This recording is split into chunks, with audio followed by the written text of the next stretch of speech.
Right, Natasha says, in October last year, our flight was delayed for 24 hours. We have sent a letter to Thomson asking for compensation straight away, but we have still not received anything. We've sent them a few emails asking, but they keep saying they're looking into it. The reason the flight was delayed was due to electrical faults. So in our eyes, what is there to look into? What should we be doing? OK, so let's go through the standard rules. This is EU Regulation 261/2004, and it's important people know that because you need that on your letter. That states if it's an EU flight, and an EU flight is defined as any flight leaving an EU airport or any flight arriving at an EU airport, but then it must be an EU airline. This is clearly an EU flight.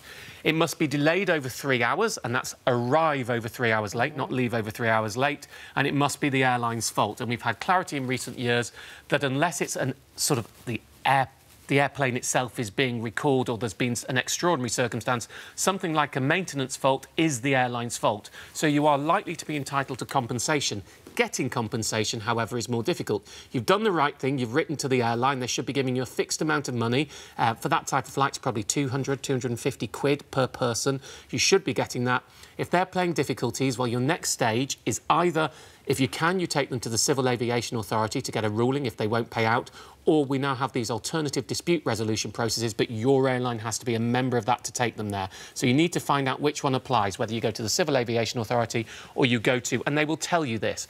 But actually, the question's a bit more subtle, and I get a lot of this. You're saying I've written to them and they're not getting back in touch with me. What do I do? Well, partly it feels like banging your head against a brick wall.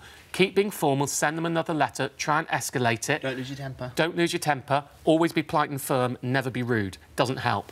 And just get back to them and say, I would like a firm, fixed date when this is going to be sorted, please. This is taking too long. But on the other hand, you know, you're hoping to get money out of a compensation scheme from them. It can take a long time, 6 months, a year. It can take that long. Some of them pay in a couple of weeks. But sometimes it takes a long time. Be patient. So keep going. All right. Yeah. Good luck with that.